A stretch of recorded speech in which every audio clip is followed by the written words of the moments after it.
दोस्तों, क्या हो जब एक हंसता खेलता परिवार अगले दिन की प्लानिंग करके सोने के लिए जाए और सुबह उस परिवार की खून से सनी लाशें मिलें। आज हम बात करने वाले हैं दिल्ली के एक ऐसे फैमिली मर्डर केस के बारे में जो आज भी एक अनसुलझी पहेली बना हुआ है। क्या हुआ था उस रात, जानेंगे डिटेल से सब कुछ इस वीडियो में। आगे बढ़ने से पहले आपसे है एक छोटी सी रिक्वेस्ट, चैनल को सब्सक्राइब और वीडियो को लाइक ज़रूर कर दें। तो चलिए सुनते हैं आज की ये कहानी। बात 21 सितंबर 2012 की है। उस दिन शुक्रवार का दिन था। सुबह सुबह पुलिस को सूचना मिलती है कि रोहिणी सेक्टर 17 पॉकेट बी में हत्या की वारदात हुई है। पुलिस मौके पर पहुंची तो पता चला कि घर में रहने वाले तीनों सदस्यों की हत्या कर दी गई है। मरने वालों की पहचान योगेंद्र प्रताप सिंह चौहान, उनकी पत्नी रेखा और बेटी रोजी उर्फ करिश्मा के रूप में की गई। 21 सितंबर की सुबह योगेंद्र प्रताप और उनकी पत्नी रेखा को अपने पड़ोस के लोगों के साथ वैष्णो देवी दर्शन के लिए जाना था। इलाके से कई लोग एक साथ वैष्णो देवी जा रहे थे। जब योगेंद्र व उनकी पत्नी सुबह बस में नहीं पहुंचे तो उन्हें बुलाने के लिए फ़ोन किया गया। लगातार फ़ोन मिलाया गया लेकिन कोई जवाब नहीं मिला। इसके बाद उनके एक पड़ोसी उन्हें बुलाने के लिए घर पहुंचे। वह जब उनके घर पहुंचा तो घर का दरवाज़ा खुला हुआ था। घर का दरवाज़ा खुला देखकर वो अंदर दाखिल हो गया। वहां योगेंद्र प्रताप सिंह की खून से सनी लाश को देखकर वह घबरा गया और बाहर की तरफ भागा और तुरंत पुलिस को सूचना दी। पुलिस ने आते ही तीनों ही शव को कब्जे में लेकर पोस्टमार्टम के लिए भिजवा दिया और छानबीन शुरू कर दी। पुलिस को मौके वारदात से खून से सने डंबल भी मिले। हैरानी की बात यह थी कि इस तिहरे हत्याकांड में शव अलग अलग फ्लोर पर पड़े हुए मिले थे। योगेंद्र का शव ग्राउंड फ्लोर पर जबकि रेखा व रोजी के शव फर्स्ट फ्लोर पर पड़े मिले थे।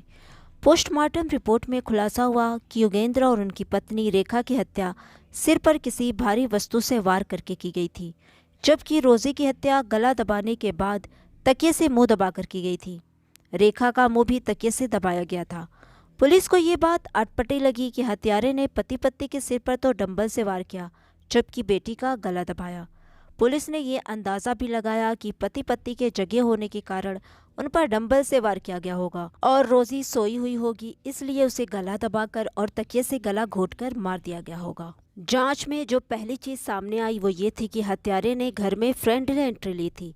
पुलिस को मौके से 3 कप मिले जिनसे मालूम हुआ कि हत्या से पहले इन लोगों ने चाय पी थी।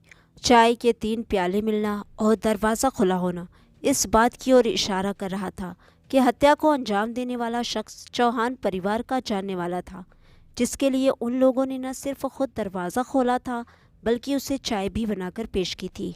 इतना ही नहीं, जिस तरह वारदात को अंजाम दिया गया था उससे ये भी लग रहा था कि हत्यारे को अंदर की लोकेशन मालूम थी, क्योंकि घर के मंदिर में बैठकर सीढ़ियां नज़र नहीं आती थी। इसलिए कोई अनजान शख्स सेकेंड फ्लोर पर जाकर बंद कमरे से डंबल लाकर वारदात को अंजाम नहीं दे सकता था। घर में एंट्री भी मेन गेट से हुई थी, क्योंकि छत या फिर पिछले रास्ते के दरवाजों पर अंदर से ताला लगा हुआ था। सवाल ये भी था कि हत्यारा एक था या कई। पुलिस के अनुसार चाय के प्याले 3 थे। योगेंद्र का शव ग्राउंड फ्लोर पर पड़ा हुआ मिला था। इससे ये प्रतीत होता है कि जब कोई मिलने आया तो चाय बनाई गई। यही कारण है कि पुलिस को लग रहा है कि हत्या में एक से ज्यादा लोग शामिल थे। पुलिस के सामने एक सवाल ये भी था कि खून से सने डंबल किसके थे, जिस डंबल से योगेंद्र और उनकी पत्नी रेखा की हत्या की गई थी। जांच में पता चला कि वो उनके बेटे विक्रम प्रताप के थे। विक्रम की साल 2011 में एक सड़क हादसे में मौत हो गई थी। डंबल घर के सेकेंड फ्लोर पर बने एक बंद कमरे में रखे हुए थे। यह कमरा विक्रम का था जो उसकी मौत के बाद से ही बंद पड़ा था। विक्रम शादीशुदा था और उसका एक बेटा भी था, लेकिन उसकी मौत के बाद उसकी पत्नी अपने मायके में रहने लगी थी। क्या यह हत्या लूटपाट के इरादे से की गई थी या योगेंद्र प्रताप सिंह की किसी से दुश्मनी के चलते? पुलिस के अनुसार घर से रोजी के लैपटॉप के अलावा उसका और योगेंद्र प्रताप के मोबाइल फ़ोन भी गायब मिले। योगेंद्र प्रताप की 2 बेटियां और हैं जो अलग रहती हैं। उनकी एक बेटी हेमा व बहू ने जब घर का सामान आदि चेक किया तो ये दावा किया कि घर से लगभग 30,000 रुपये कैश के अलावा ज्वेलरी और चांदी के बर्तन भी गायब थे। इससे पुलिस को लूट का एंगल ज्यादा मजबूत लगने लगा। योगेंद्र प्रताप की बेटी हेमा ने पुलिस को बताया था कि उसकी मां रेखा सुबह 4 बजे उठ जाती थी और घर की साफ सफाई करती थी। वह सुबह ही घर का मेन गेट भी खोल देती थी। योगेंद्र व रोजी सोए रहते थे। इसके अलावा पुलिस ने आस पड़ोस में पूछताछ की तो ये भी मालूम हुआ कि योगेंद्र अक्सर ड्रिंक भी कर लेते थे। शाम को रोजी व उसकी माँ रेखा फर्स्ट फ्लोर पर बने मंदिर में पूजा करते थे। उस समय योगेंद्र घर आ जाते थे और आस पड़ोस के लोगों से बातचीत कर लेते थे। कभी हुआ तो बच्चों के साथ खेल भी लेते थे। योगेंद्र के बारे में ये बात भी सामने आई कि वो कभी कभी कॉलोनी के लड़कों को डांट भी देते थे और अपनी फैक्ट्री में काम करने वाले कर्मचारियों को भी डांट दिया करते थे। पुलिस ने इस मामले को सुलझाने के लिए जब योगेंद्र और रोजे के मोबाइल की कॉल डिटेल चेक की तो कुछ नंबर सामने आए। इनमें से एक नंबर योगेंद्र के दामाद और हेमा के पति का था, जो राजस्थान में रहता है। हेमा से उसका तलाक हो चुका है। 20 सितंबर को योगेंद्र ने फ़ोन पर उससे बात की थी। पुलिस ने उससे पूछताछ की लेकिन कहीं कोई असामान्य बात सामने नहीं आई।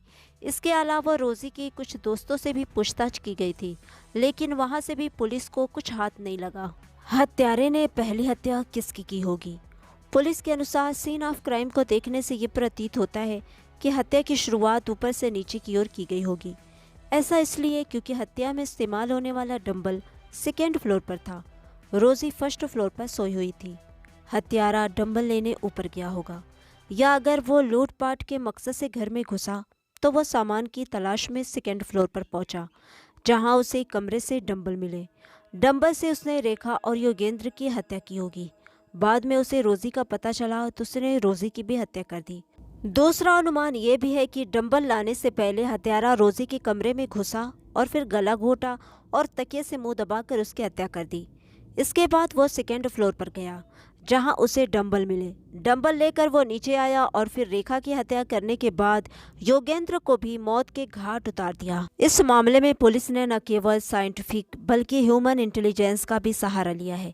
पुलिस ने इस संबंध में मौके वारदात पर मिले उन चाय के कपों का डीएनए टेस्ट भी करवाया, ताकि पता चल सके कि चाय पीने वाले परिवार के सदस्य ही थे या फिर कोई बाहर का था। एक कप का डीएनए परिवार के लोगों से मैच नहीं किया है और पुलिस की जांच अब इसी अजनबी की तलाश में जुटी हुई है। जांच से जुड़े पुलिस के एक अधिकारी ने बताया कि इस मामले को सुलझाने के लिए सैकड़ों लोगों से पूछताछ की जा चुकी है, जिसमें चौहान परिवार के अपनों से लेकर अनजाने तक शामिल हैं। नाते रिश्तेदार, आस पड़ोस, दोस्त, कर्मचारी, इन सब के अलावा इलाके के आवारागर्द, बैड कैरेक्टर, सेधमारी करने वाले छोटे मोटे अपराधी सब। इनके अलावा सफ़ेदी आदि का काम, प्लम्बर, इलेक्ट्रिशियन, सभी से पूछताछ की गई, लेकिन कोई सुराग हाथ नहीं लगा। हाँ, इस दौरान एक हैरान करने वाली बात ये ज़रूर रही कि एक सेधमार को किसी मामले में पकड़ा गया था। जब उससे पूछताछ की गई तो उसने इस तहरे हत्याकांड में शामिल होने की बात कही, लेकिन वो पूछताछ के दौरान वारदात का सीक्वेंस और मौका वारदात के बारे में ठीक से कुछ भी नहीं बता पाया था, इसलिए उसे इस मामले में छोड़ दिया गया। आज भी पुलिस इस केस पर तहकीकात कर रही है, लेकिन आज तक हत्यारों का सुराग हाथ नहीं लग सका। यहाँ तक कि पुलिस ने इस मामले में सुराग देने वाले को 1 लाख रुपये का इनाम देने का ऐलान भी किया था। बावजूद इसके आज भी ये मामला एक अनसुलझी पहेली बना हुआ है।